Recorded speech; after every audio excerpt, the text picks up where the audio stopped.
Welcome, everybody. Howdy. Happy Thanksgiving Happy Thanksgiving Eve. Eve. Oh, my goodness. Yeah. There So we we're go. one day away One day from away. Turkey delicious Day. turkey and cranberry from a can. Uh, uh, Listen, there are two types. Yeah. There's like homemade cranberry and cranberry from a can, people. Yeah. Um, Cranberry from a can is just like, you talk about comfort food. I mean, that's the. And I don't need much. I just need like a couple slices. You know what I My mean? my, my comfort food is my wife's sweet potatoes on Ah. no, she makes it's a pan about this big because we feed like 400 people, No, just joking. About all the about butter 30. you can get your About hands on. 30. Oh yeah, and it just oh gosh. It's there are Sugar upon sugar upon sugar and yeah. Yeah, well, that helps. Yeah. Adds an extra layer to the turkey coma. Yeah. Yeah. Balances the everything the, out. the The tryptophan, tryptophan yeah, dreams that you have. yeah, Sorry, we didn't. This is Talk of the Town. It's November. I'm Josh Lee. I'm the director of communications for the city. We got Mayor Kevin Cole here yep, with us. yep. We're here to answer y'all's questions and obviously talk about Thanksgiving and turkey and all of the great things that are happening around here. Right. Monthly program that we do just to connect with our community, and we have with us questions that have been submitted ahead of time. We always ask for people to just bring anything they want, they're Right. curious about, or need Right. to know more information on, and use this time to hopefully get more information out to the community and let Absolutely. people know the things that we're working on and Absolutely. how we're investing our time. Uh, First thing we want to make sure everybody knows about right after Thanksgiving is our hometown Christmas festival So be true. or Be hometown so Christmas. so. Okay. Be honest. How many of you have your tree up already? So, all right, I'm gonna we have a couple of trees because we go a little extra. We have these mini trees that go in our entryway. Those are up. My big tree is sitting in my living room waiting for me to get to it. Okay. So I'm not allowed um, to mess with our tree in the house. We have a new tree this year. Tree we've had for pre-lit and all those kind of things for the last several years. It was done Yeah, last year. yeah. So As long so as we you get got a good like 4 or 5 years out of me, we got 12 out of that one, I Ooh, think. So I think that's pretty we good. we got a good run out of it. So my wife bought a new tree here a few weeks ago, How tall? and it's 9 foot. Oh goodness, Yeah, yeah. it's Okay. it's 9 foot. So our living room goes to the second floor all the Oh way yeah, up. So it's 25 foot, yeah. to the ceiling. So you've got to have a tall tree, or It just it feels just small. Yeah, loses everything. So bigger the yeah, better. and I'll show you a picture. She put it up the other day, and normally she does it on Friday, and I'm gonna Before Thanksgiving. no, the Friday after Thanksgiving Okay, I see. normally. Okay. Okay, so that's the tree. Goodness, I don't know if you can get a shot of that somehow. Uh, Golly, Yeah, that is it's like growing things. she's a little crazy with it. Yeah, no, She that's really is. impressive. She really She should is. do that like And professionally speaking. well, she could, and it's How long does that take? on this one because it was a new tree and we had to get all the new fluff and everything Yeah, else. It yeah. took her about 3 days to get it going.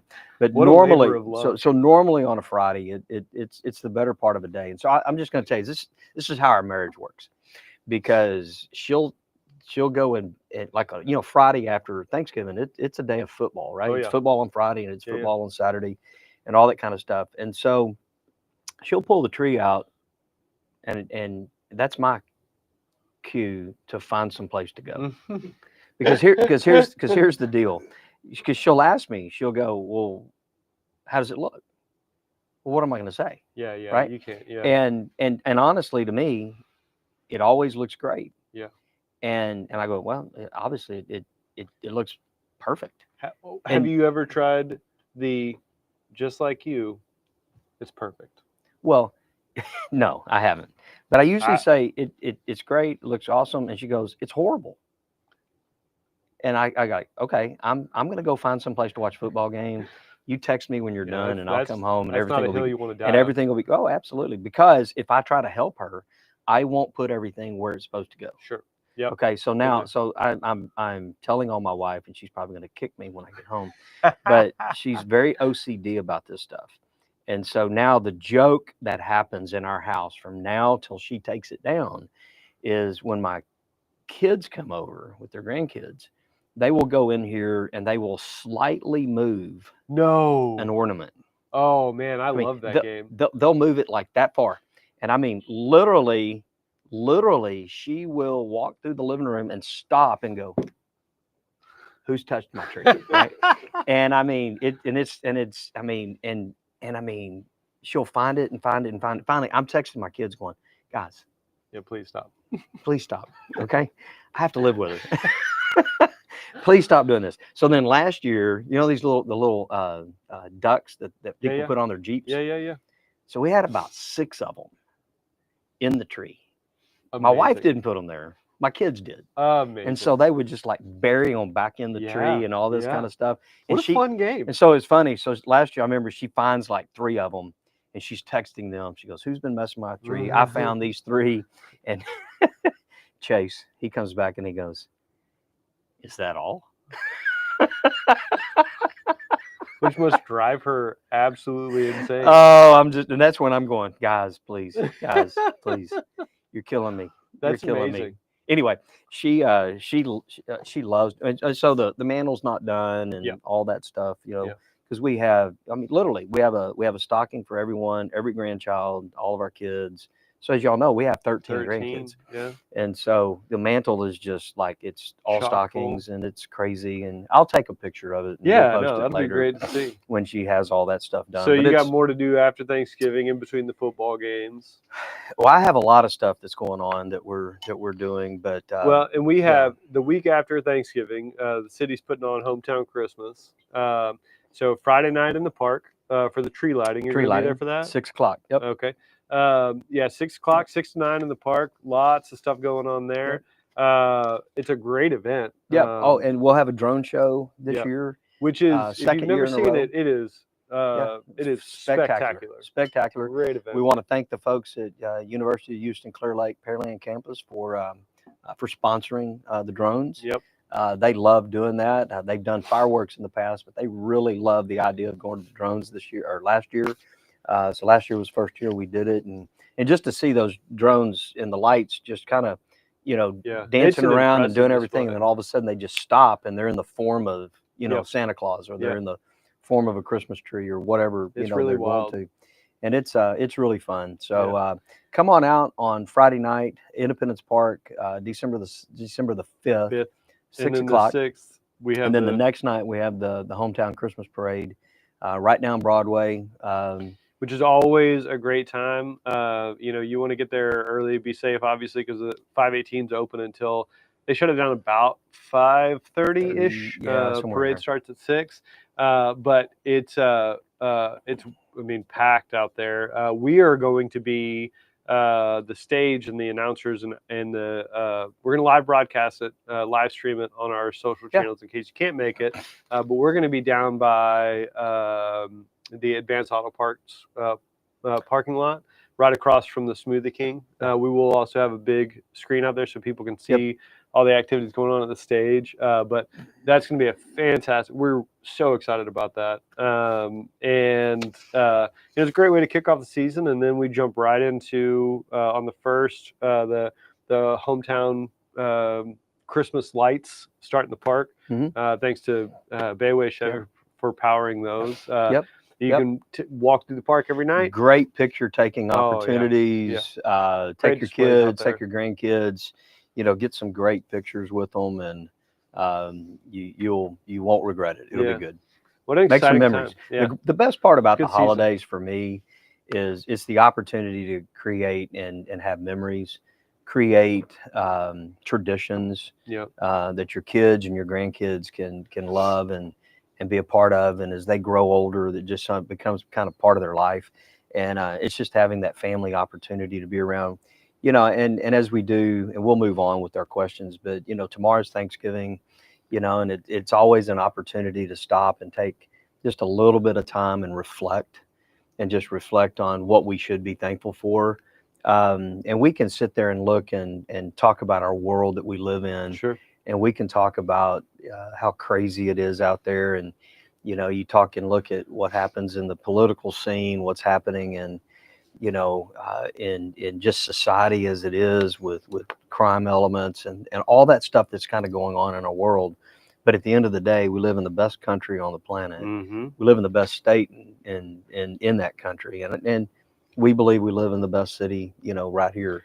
And so 100%. and so, you know, we should be thankful for what we have. And if you've got your family around you, if you've got health, if you've got, you know, your home and those types of things, you have a lot to be thankful for, where a lot of our world would beg and die to have what we have. Yeah. And so don't take it for granted. There's a lot of people who would change places with you in a heartbeat. And so it's really great that we have what we have right here locally. So spend a few moments tomorrow, like you said, even if you're on the back patio cooking the turkey, Yeah. Yeah. spend a few moments just reflecting on really how awesome we really have life. Yeah. You know, we really do in the United States and right here in Texas. So just spend a few moments to do that. Well, you know, I mean, it's always important to have a good perspective. Mhm. I got Sorry, it. I couldn't not do it. No, but I appreciate that reflection. I think it is important Yeah. because it is easy to overlook those things, especially the small and important things. And it is, you know, we like to celebrate this time because we work hard here and we want to make a great community and you know, we want to make sure that, that people get to see that and get to see that effort and get to see us as, you know, the human beings that invest in this and also, you know, invest in our own families and things Yep. like that. So Yep. we're excited to be here and we can't wait to see y'all, especially at Hometown Christmas, because Yeah. you'll see us all out there. Yep. It's gonna be a lot of fun. It'll out be good. there. Okay, so we do have a list of questions that were Yeah. brought to us ahead of time. We're just going to go through them in chronological order that they came in. Yeah, absolutely. First one came in from Debbie Barbarian. I see she's joining us online, so thank you for joining us, Debbie. We appreciate you.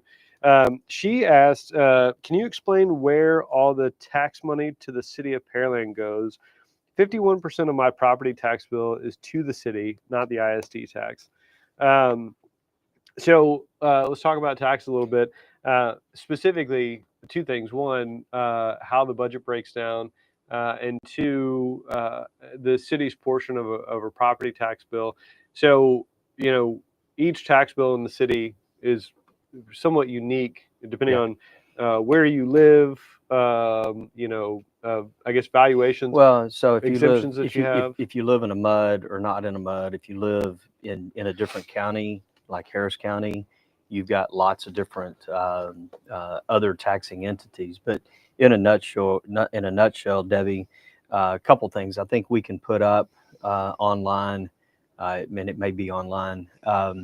We actually have a very good budget tool that you, as a resident, can go and access on a daily basis and see everything about our budget and where everything goes, how it's apportioned, the whole thing. This is probably one of the most transparent budget tools that I've ever seen. And so you can actually go in and go all the way through everything in our budget and see where all the revenue comes and where all the expenses go.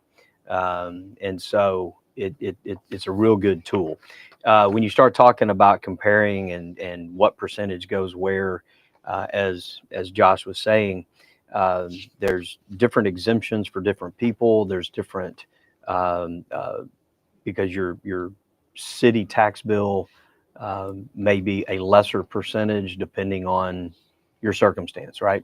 But in any case, your city tax bill, I can't sit here and talk about the county, or I can't talk about the school district. The school district tax bills have been paid down. If you have been following the state legislature, they have been taking some surplus at the state level, and they've been buying down and subsidizing more and more of the school tax, which is not a bad thing. If you go back 30 It's and tax 40, relief, if you go back 30 and 35 years, the state paid 65% of the local school tax. And over time, it flipped where 65% were being paid by the locals. That's the reason why the school tax went up so high over time. So as the state buys that down, the residents see the benefit from that. The residents see the benefit of that. And so you're seeing that now closer to a 50-50, state paying about 50%, local paying about 50%. So you're starting to see that flip and go the other direction, which is a good thing because that's local property taxes, reducing the local burden, right? Yep. So on the city side, so as we mentioned, we've got a great budget tool, so you can go and look online. You can go into intricacies all the way down into our budget and see how money is being apportioned and spent. Individual line items into the budget, into the departments themselves. And for this discussion, I did write up some notes.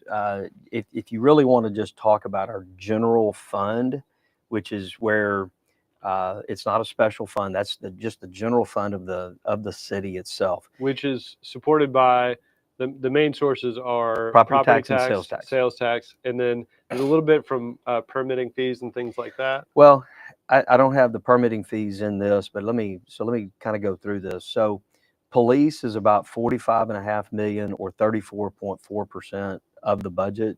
Fire is 36.1 million, or 27.2% of the budget. Public works and engineering, so streets, drainage, and the like, is a 18.5 million, or right at 14% of the budget. Parks is 11 million, or 8.3% of the budget. And then there's general government, just general services of the government. This would be your finance department, your HR, your IT, internal support, legal, communications, city management, how you handle your building cost, and those types of things. And that's 21%. That's 21 million, or 16.02%. But the biggest chunks of our budget are police, fire, public works, and parks. Yep. Those four main components make up the vast majority of our budget, and then the remainder is the support services. We don't embed and have like a finance department inside police or inside fire. We don't have an IT department embedded here and embedded here. We don't have legal embedded. We don't have HR embedded. We have centralized in each one of those departments. And then now they have a work person in HR that might do more of policing or more of fire. Just like we do in communications. Just like in communications. So that's, in a nutshell, we could spend hours going through the budget. But that's in a nutshell. That's where your monies go. But that budget tool is the best. And this year, our budget was 100% based on strategic priorities. Mm-hmm. So you can go in and look at all of our 6 strategic priorities and see how the money is allocated throughout the budget. That's what I was going to suggest. It's money's attached to our strategic priorities, which are set by council, and for the city, they are effectively what we produce for the city, the outcome of the efforts that are applied here. And it's sustainable infrastructure, resilient finances, trusted government, safe community, connected community, and I'm forgetting one now. Oh my goodness, I can't believe I forgot that off the top of my head. Did you say trusted government? Trusted government, safe community, resilient finances, sound infrastructure, safe community, connected community, and well, golly, now I'm going to have to look back I just went blank on the last one too. I'm sorry about that. Say sustainable infrastructure. No, I said that one. Okay. Sorry. We're going to work back. Strong economy. Strong economy. Golly, sorry, Matt from the EDC. I apologize. Strong economy is very important to what we do. Yeah. Speaking of finances, we'll get to that in a little bit. But even some nuances to it, Debbie. It's interesting. For like a big priority for the council has been, and I've got to put all this in context so you kind of understand. A singleized budget that this year builds on from last year, and it also looks into the future about what's coming up and making sure that we're ready for certain things. And I'll give you an example. Which is a tricky thing. And I'll give you an example. So we've had a lot of issues with street repair over the last several years. It's not a secret. Yeah. It's not something we hide from. It's been a challenge, but it's a challenge that council wants to fix. Mm-hmm. Well, it takes money to fix that.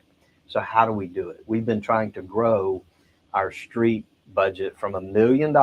It's all we've been spending on it.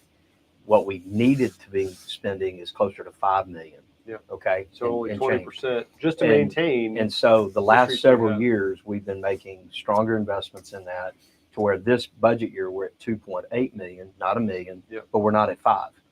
Now, why did it get so far behind? Let's talk about that, because when councils and the city make decisions, it impacts certain things in the budget. So your streets are sustainable infrastructure, right? Right. So you can say we need to invest in Right. sustainable infrastructure. So back in 2012, so let's go Yep. back 13 years ago. I wasn't the mayor. I wasn't on council. None of our council members were in office at that point in time. Mhm. And so the city council, through our volunteer fire department, made the decision to move away from a combo department, volunteers and paid, Yep. and move to a fully paid professional fire department. So save community. Safe community, Investment but, safety. but move in that direction. Yep. That's a very expensive proposition. Sure. Yeah.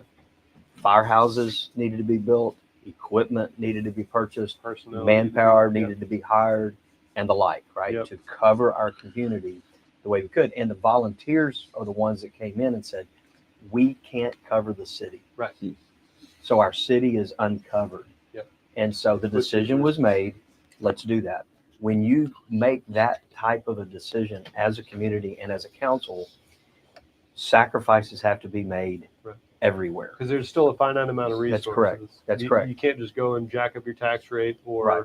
bond it all Right. out or And so as a result of that, police had to take sacrifices, streets had to take sacrifices. So sacrifices were made all over to make sure that we funneled as much money to build the fire department Yep. to what we have today. Okay. And people can argue, is that the right thing to do? Was that the best thing to do? We can have those debates, but it is what it is, right? Okay. Sure. And we can't go back and say, well, let's just close it all down. well, and those I mean, decisions it's- aren't made in a it's vacuum there. either. I mean, Right. we use the community input Right. to drive the Right. future of the city. And so it's real important that when we, the council, make a decision that's that large, Mhm. what else is affected? Right. And so we got really far behind in street repair because of that. Sure. So now we're having to play catch up. Yep. So we're having to do those kind of things. So that's just an example of how a budget can impact. But we go into a strategic planning retreat right around February 1st every year. The council does. Which is an open meeting. Anybody's welcome to come to it. It's a Saturday. Most of the day on a Saturday. Yeah, and we Fascinating conversation. and we talk about strategic priorities. We talk about, do we need to change our priorities? Are our priorities still good? Do we need to tweak it? And then really the last couple of years, the priorities have been fine. We've been tweaking, what are the milestones? Right. What are the individual goals to accomplish those Yeah. strategic So your priorities? strategic priorities are the overall direction. Your milestones are the way markers to get Right. to move towards. And how do we get there? Yeah. And so I would expect the same thing this year. And then sometimes when we have in the middle of budget year or in the middle of the year, somebody will come up with an idea. Well, it's going to impact the budget. You can't do that in the middle of a budget. Right. So instead, we put it in the parking lot. Yep. This is a thing. We put it in the parking lot. We park it, and then we bring it up at the strategic planning retreat. Mhm. It's a great idea. It's something worth talking about and discussing. Let's put it in the parking lot. And when we show up for the strategic planning retreat, let's talk about it. Yep. And we've had several of those already. We had some questions asked right at the end of budget on how we do some of our reserves. Sure. And instead of making those decisions literally on the fly, which could cause you more harm than good, put it in the parking lot. Let's have that discussion so we have data, so we have information to go and do. So those budgets are not easily entered into. There's lots of discussions that go on to it, but Debbie, those are the main focuses of our budget. It's the strategic priorities, but I gave you the real 4 bullets that our money, the bulk of our dollars go towards each and every year. And I do want to address Julianne Bruce. She makes the comment, a decent sized chunk goes to things that are shaped like pears. Oh yeah, that And was a and follow-up on- I'm just going to say, Miss Bruce, I thank you for your comment, and I thank you for your sentiment there. But property taxes are not spent. Your regular property taxes are not spent on those pears on 288. There's not a single property tax dollar that went into those. So your property tax money did not buy those pears. Your sales tax did. Yep. So did So 27% of strong our sales economy. tax. 27% of our sales tax comes from people who do not live in our city. Right. Secondly, our Economic Development Corporation, through some very good investments and made good profits off of those investments, those profits went into those pears. Hmm. Okay.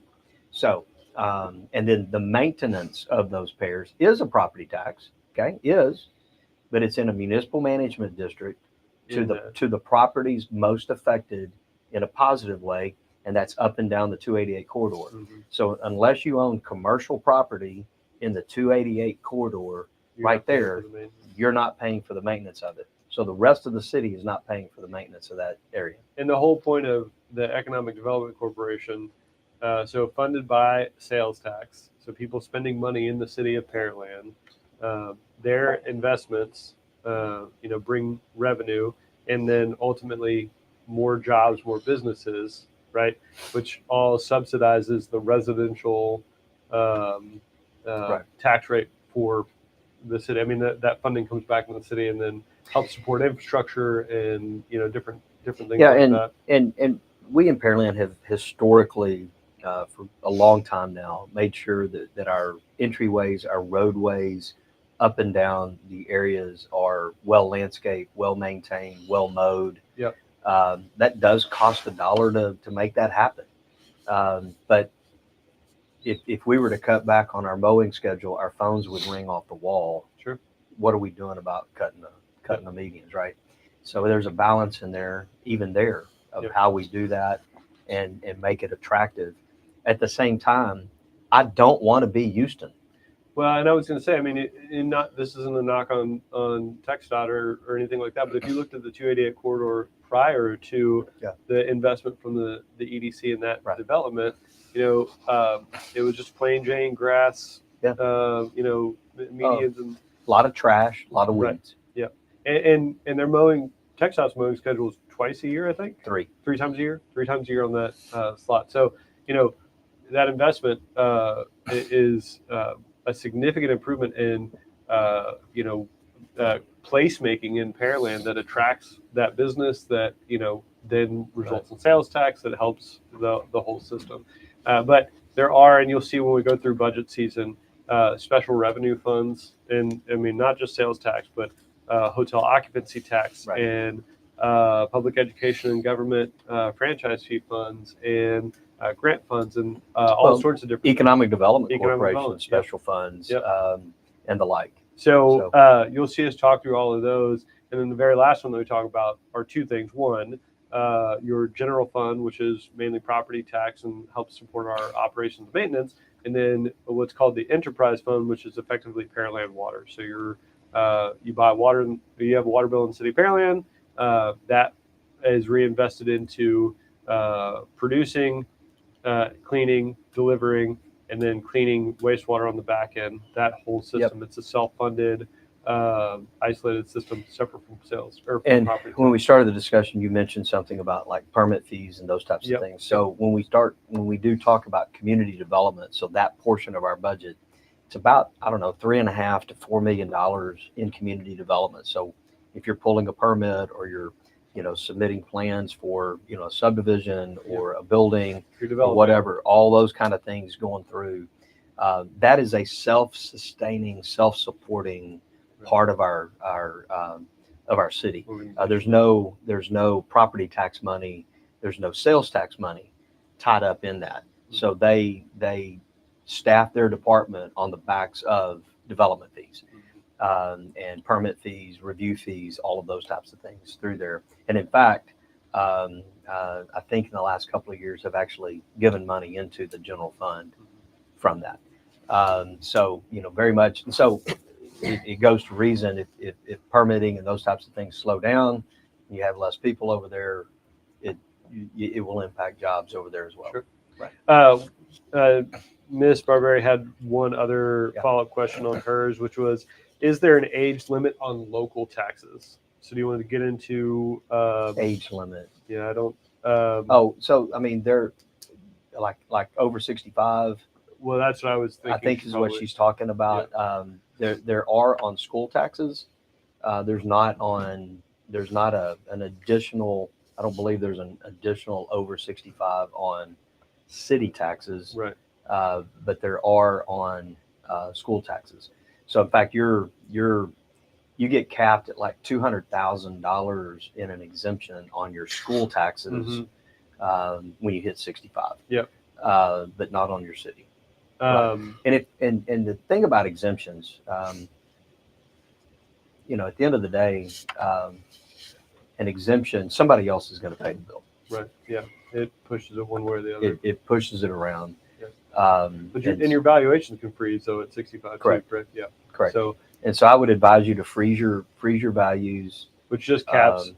Right. The value of your home. Correct. Take advantage of all that. Yep. Right. Yep. Okay. Before we move on to the next one, I just want to go back.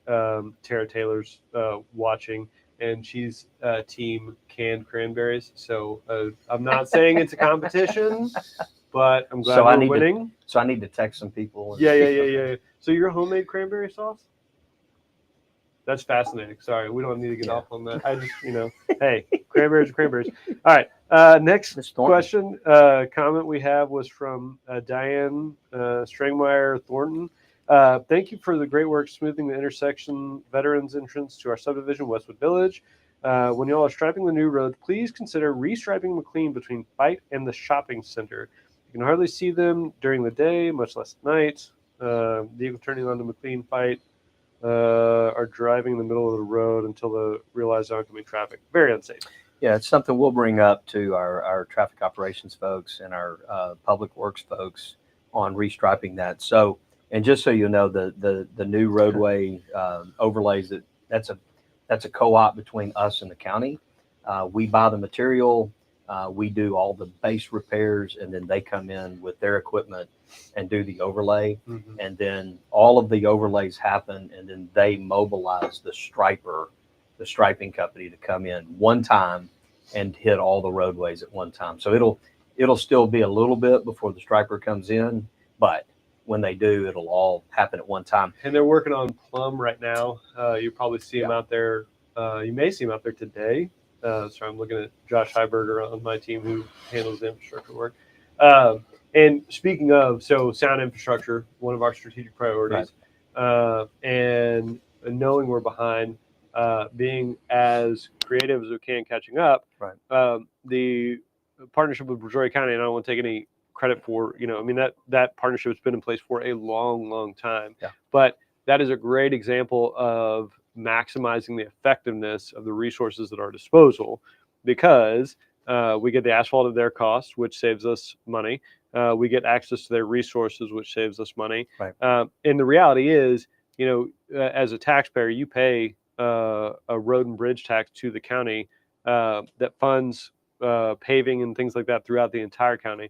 But they don't have an obligation to bring that back into the city. That's a request of the city, between the city and the county, to say, hey, this money's being paid into this. There are county roads in the city of Pearland or asphalt roads that need to be paved. And they agree to, they talk about how many lane miles they can do or lane miles. And we get approximately 4 miles of roads done every year. Yep. Through this cooperative. Which, if we had to pay for it on our own, would cost us more. Yeah. I mean, more than what we get it for. Right. So we're getting a discount. And sorry, I hate to keep going back to this, but Miss Barberi is team homemade cranberry sauce. So we're tied again. We're going to need more people to chime in on that. This may seem trivial, but it's really important. So I apologize for that. Sticking on this striping or traffic, Diana had another request or comment. Please activate the left turn yellow at the intersection of McLean and Magnolia. They're installed but not active. And that's another one we need to take to traffic operations. Yeah, I need to.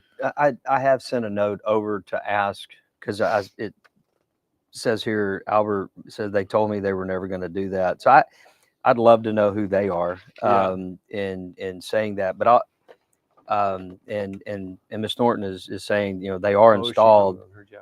but not active. And so one of the things that I've reached out to find out, number one, is it truly installed, and number two, why isn't it active if it's installed? So And I don't chances know if are, is it the I think decorative it's mast arms? no. She's talking about the flashing yellow Oh, okay. turn. Oh, That's what she's talking gotcha, about gotcha. is the flashing yellow Yeah. turn signal. And so, and I'm assuming that it didn't say flashing, but the left turn on yellow is usually the flashing yellow. And so, I've asked. We'll get it. We'll put it back in the chat here when we get an answer for that.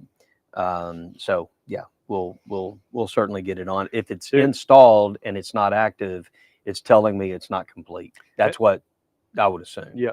And just to finish out that thought on that comment from Albert Rea, they told me they were never going to do that so that they can try to pass another bond. What we do for bond or when we do bond elections, they're not usually for well, they wouldn't be for small things like traffic operations or light signals. Right. We typically do bond packages every 5 years, and you can, start probably a year before that even comes to council for consideration. It's projects that have been identified as a necessity to the community, important to the community, something that can't be cash funded or shouldn't be cash funded over time, and that has a long lifespan, 30 to 50 years, and breaks down into one of the strategic priorities. So road work or drainage work or any number of things. What could be any of the majors: roads, drainage, could be parks, could be building related, could be public safety related, like a firehouse or something police related, like a training center, or anything of those nature would be bond program type projects that we move forward with. But they're very but typically large scale, and you'll see when they come up before council. The whole intent, Pearland is the community of choice. Part of that being, if we have projects like this, council gets to review it, and then they decide if it, what goes to a bond election. So voters are the ones that ultimately decide whether this work goes through or not. Different on the water wastewater side, because that's a different, completely different funding mechanism and regulated by the TCEQ and the EPA. But when it comes to parks, you as a voter get to vote on those things. And like our last bond program in 23, the vast majority of that was drainage. We've had a drainage program for the last 30 years where we've done some of the regionalized detention and drainage systems to get water out. And now this program was more of localized drainage, where we can get into neighborhoods and fix localized problems because the water actually has a place to go. So it's been it's been a work for decades. It takes a long time to get some of these things to happen. And all of the drainage work that we've been doing are in neighborhoods that were built before any of the rules and regulations and criteria that we have today. True. So if you go back 50 years, which evolve over time. Yeah, there was no requirement for detention. There was no requirement for, the size pipes were, this big, where today they're this big, and all those kind of things. And so it's going back in and retro fixing, if you will, some of these older subdivisions. And all that stuff is done through bond programs, because the cost, we don't have $105 million just sitting. Right. But those neighborhoods deserve to have better infrastructure. And to that point, going back to maximizing the effectiveness, I know we're hammering this a lot today, but it's an important topic. A lot of that drainage work is under the street structure. A lot of the streets need to be redone. It wouldn't be fiscally responsible for us to come in, bust up the street, do the drainage work, redo the street, and then come back later and do the drainage work and have to redo that street twice. So those things, in most cases, we try to package them. In every case, package them together so that if we need to do drainage work, we do the streets at the same time, and have all new concrete and drainage underneath it by the time everything's said and done. Yeah. So I know Ms. Thornton, it was kind of the same thing. Ms. Kimberly Landis asked the same thing about the flashing yellow. So let us get the information on the flashing yellow. I don't know if it is installed, why, if it is, why isn't it working? If it's not working, why?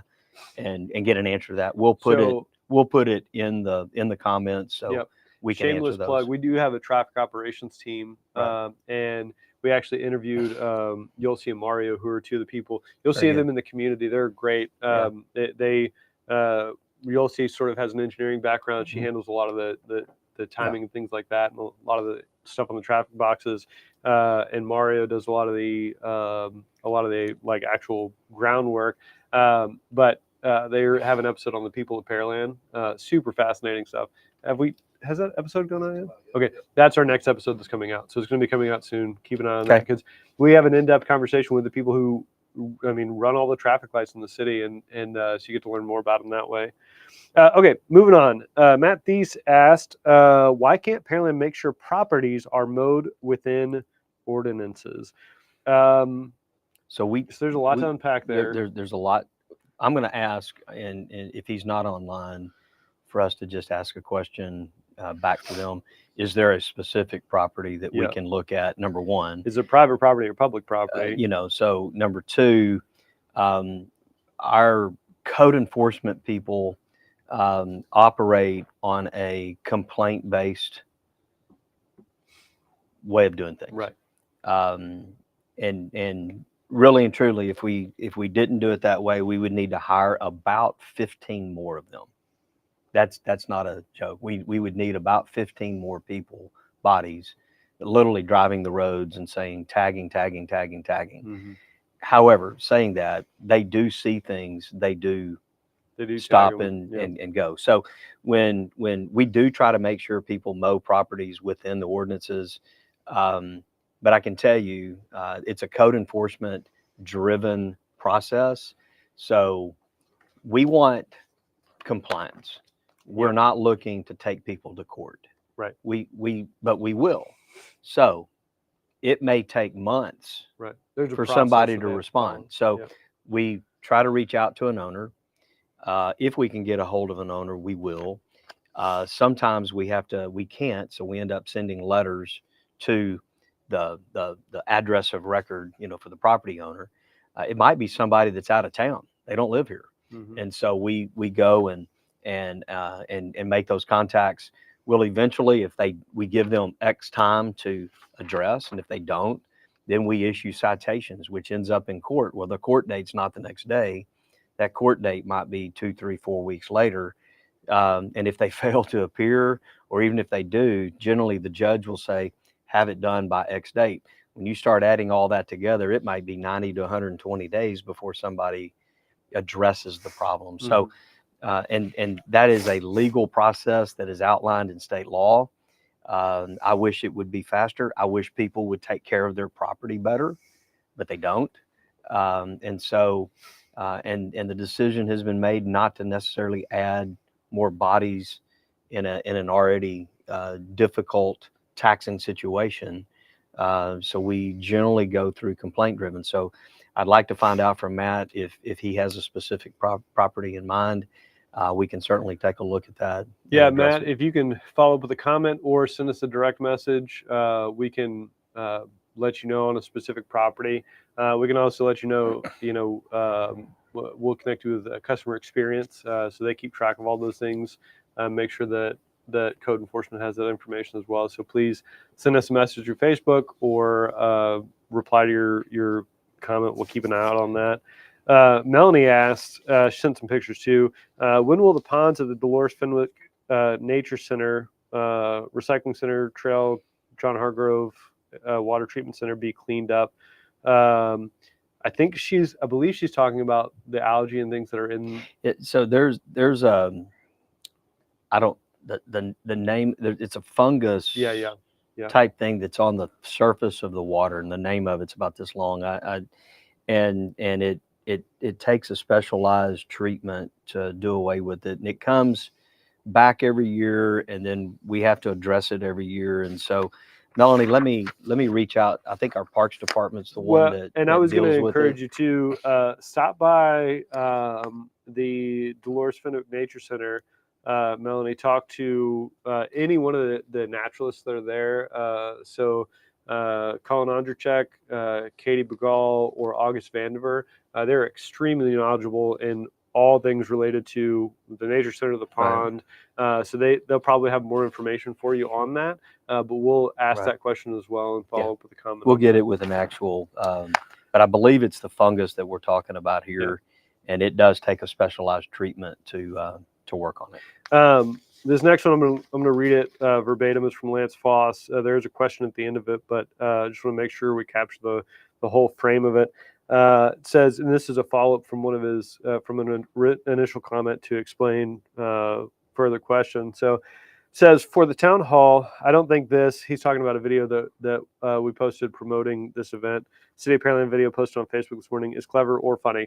Perhaps you and some others do. This is a government POV mocking its citizens, no matter their thoughts or efforts, such arrogance. Similar to what can be easily seen on a national scale, it is a mockery that shows to the public that what a person, and likely an elected and non-elected clique in important local and upwardly mobile government, thinks of its own citizens. This is not art, though it is food for thought for all on display, myself included. Kevin Cole, why ask for input when it is an insincere ask? Why the charade? This is poison and ruins hard-won goodwill. And it was a comment following up on somebody's question about his original post. So the video he's talking about is a promotional video.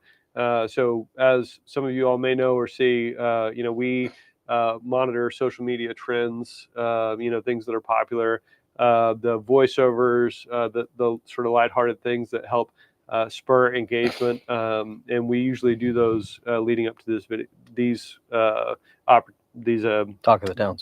Yep. Thank you. Live segments. And we do them because they're fun. They show the human side of our organization. The reality is we're a people-based organization, and we like engagement. We like interacting with our community, and so we use the tools that we have at our disposal to try to engage with as much of the community as possible. And as far as asking the questions or what he would call the charade, what do you think? I mean, this whole platform is designed to answer the questions. It does require an interaction, a back and forth, but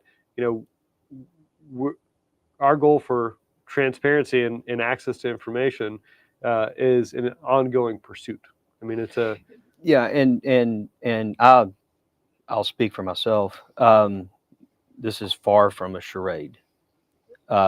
We've been answering questions all morning since we've been here. We ask for input, we ask for questions, we answer those questions. If we don't know something, I could lie to you, Lance. That would be insincere. That would be a charade. But instead, we say, we don't know that. We will get back to you when we have an answer, and we put those back to the people in the comments when they ask a question. And you can go from last month to the previous month to the previous month, and you can see that for yourself where we have answered those questions. So I'm not quite sure why, so I take exception to a charade. We answer questions. We've answered questions here today. It may not be that somebody likes the answer to the question. I get that. But we're going to tell you the truth. Right. We're going to be transparent. That's the way we do things. So I go to the public and go, hit me with a question. McLean and Magnolia. I don't drive that intersection every single day, so I can't tell you if something's working or not. It takes people reaching out to us and saying, hey, something's not working here. And we go and address it. We go look at it. And so this is a very important format for us to be able to have conversation and engage the members of the public and do it. Now, if you take exception to a video, we apologize for that. I, I, it like Josh said, we take trends in TikTok, take trends in social media, and try to use them here as lighthearted ways of doing things.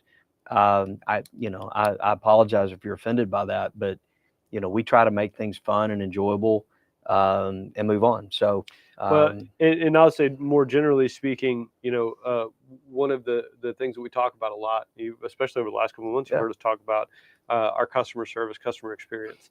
That's a pointed initiative that's related to connected community, but it's a priority at our leadership level, at our council's level. And one of the things, it's an internal document. Yeah. You can have access to it because everything's public information. But our customer service standards, which are titled People First. So our People First Pearland is an initiative that acknowledges both sides to that. And it seems simple on its surface, but there's a lot to it in that if you look at the organization that supports the community, it's based on people. 75% of our operations and maintenance budget goes to salaries, benefits. It goes to the people that make the City of Pearland organization, because that's what a local government is. It's a group of people that get together and work for the community. If the community wasn't here, then the professional organization wouldn't need to be. And if we weren't here, then the community wouldn't be in the shape that it's in. So there's a symbiotic relationship between the two. And this is a conversation we have with every employee in the organization. We talk with every new hire group.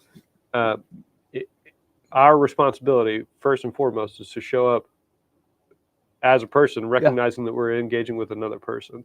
And the weather that we bring to those situations, how we show up, has an impact on how our residents feel and the perspective they have about the community that they live in and chose to raise their families in. And we want that to be, we want people to be proud of that and to feel safe here and to feel comfortable here.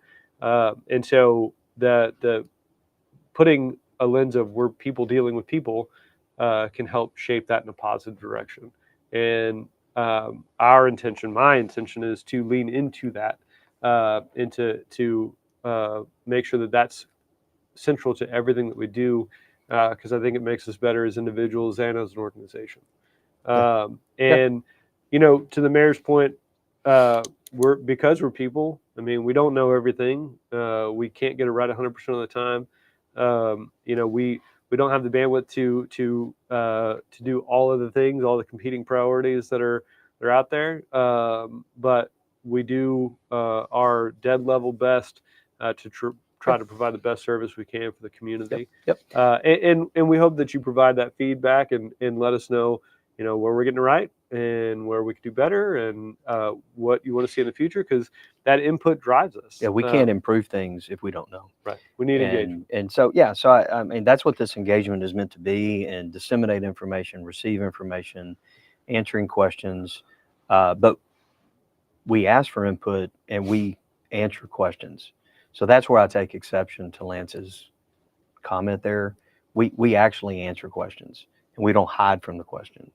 And do our dead level best to do that. And if we don't know something, we tell you we don't know, but we're going to find out. And we answer these questions. We never want to, as an organization, put the organization in a position where you can't trust the things that we're talking about. Correct. Because in the most severe situations, we need people to understand and believe the things that we're saying when it comes to natural disasters or emergency response or things like that. It's important. And so we work very hard to make sure that we're not trying to step in and talk about things where we don't have subject matter expertise, because we want, we deal in objective truth, right? And so when we say we don't know or we'll find out or things like that, it's a reaction to that. So I appreciate that. Thanks for the talk there. And Lance, happy to talk more whenever you're available. Next one from Ronald Meyer, sorry. It says, when is the lot on Orange between the tracks and 35 going to be cleaned up and the burn building taken away? It has been an eyesore for months now, not very representative of our city, and complaints have been made to the city. Can someone get it cleaned up? Yeah, it's going to have to be one that I'll have to look into because I know, again, this goes back to code enforcement. This is private property.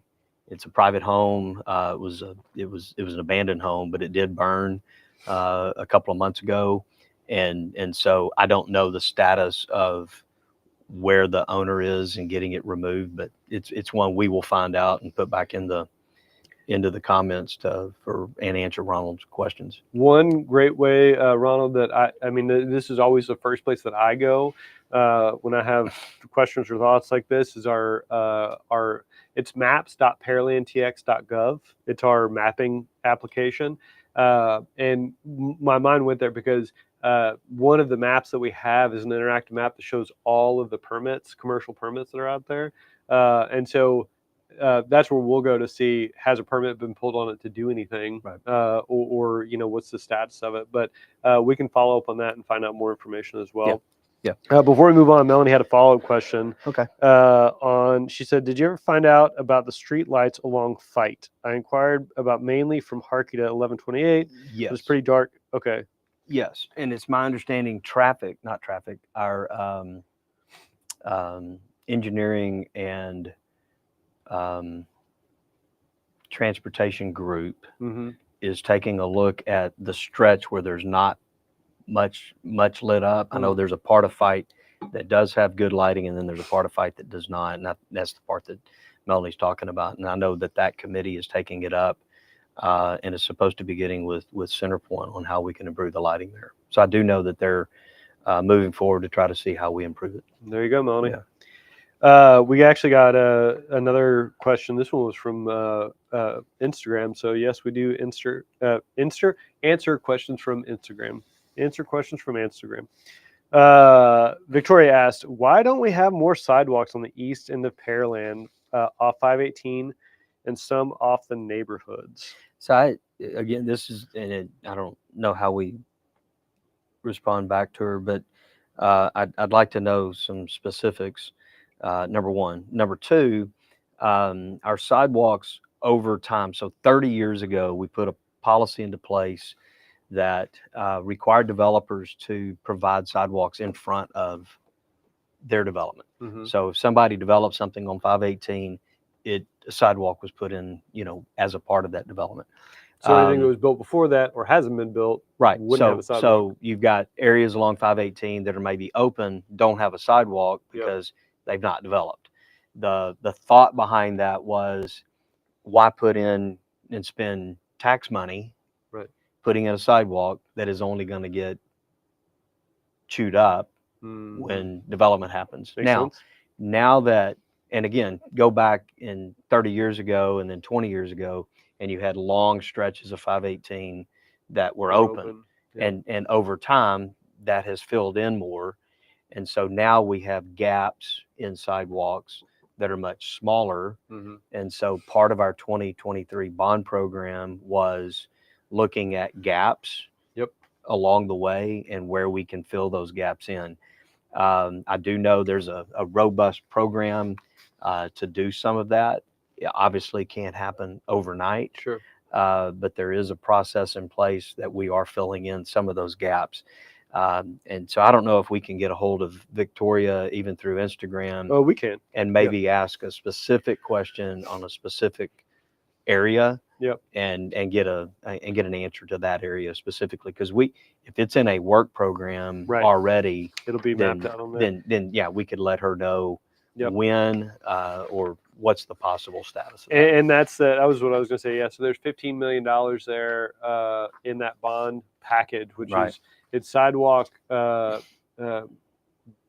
filling in the gaps in areas where there's not, repair and replacement. So you'll see them mud jacking some pieces and grinding them off, or breaking up whole sections in neighborhoods and replacing them.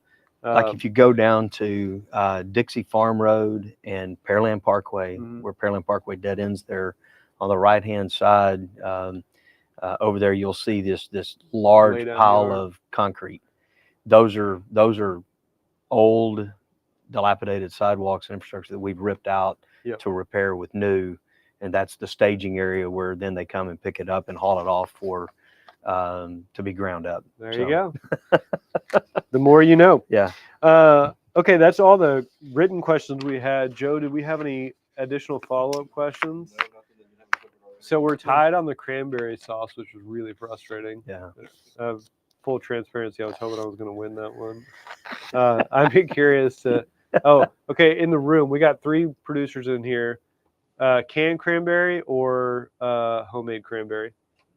Okay, our camera person is canned. Joe's canned.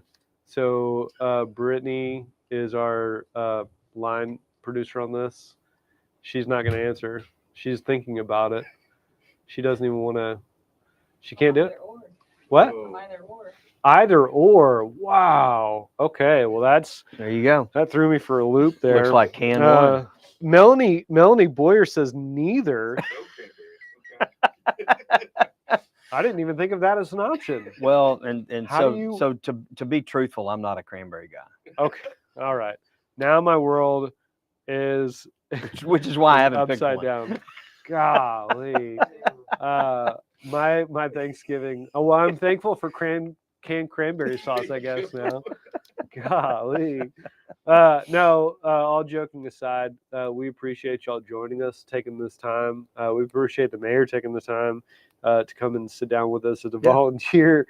I mean, you certainly don't have to do this. And so, Well, but I think it's we're thankful necessary for to it. do it because it goes back to we don't know what we don't know. And there are things that go on in the community that you either don't see or something that may have happened in the last week or, it's a large city, and unless you're driving every road every day, you just don't necessarily see it. Yep. I called in last night. We were headed up Main Street 35 to the Beltway, and I noticed about 20 street lights out. And again, I don't necessarily drive that way in the dark all the time. Yeah. A lot of times from where I live, I either go that way or I go Pearland Parkway, and I just saw a bunch of lights out and, called it in so we could get that. Those lights there, we at the city maintain, not Centerpoint.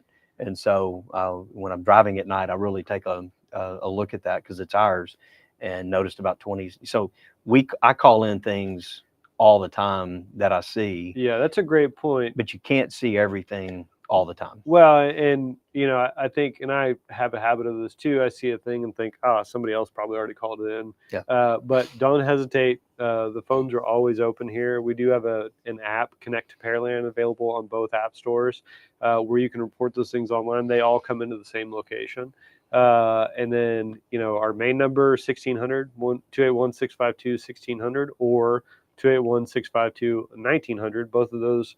Ultimately those will get to all the same places, so that each one of those is tracked, and then things that are ours they open a ticket on them, or if they're Centerpoint, we push those on to them, and so we need to know those things as you're out in the community.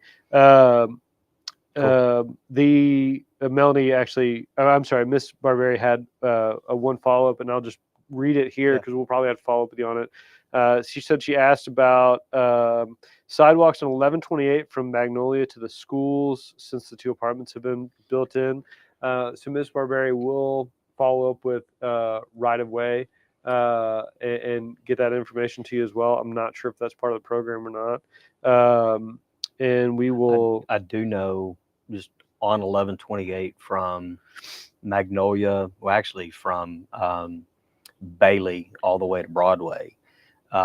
Is in some form of design work with TxDOT. Oh, okay. It's not funded to go to 4 lanes, but it's in the design phase to go to 4 lanes with TxDOT. It's a TxDOT program to widen that. And generally speaking, there would either be a shared use path or sidewalks on both sides as a part of that. So I could see that if that's coming, that we may not, depending on timing, that we may not spend tax money to put it in to have them ripped out a few years later. Yeah. do that. But we need to find out the answer to that question. But specifically on that stretch of roadway, that is a TxDOT project that's in design. Perfect. Yeah. All right. Well, thank you all for joining us here, and Have a happy Thanksgiving. yeah, we'll see you next month. We don't quite know the schedule for next month because we'll be bumping up against Christmas. Right. So we'll look at that schedule and we'll be posting something as soon as we know when we're going to be publishing that. Maybe it's the Tuesday after Christmas. Christmas, because Christmas and New Year's is on a Thursday. Yeah, that's right. So maybe we do a Tuesday, The week between, yeah, somewhere in there. All right. So yeah. But we'll keep you posted on that. And happy Thanksgiving, everybody. All right.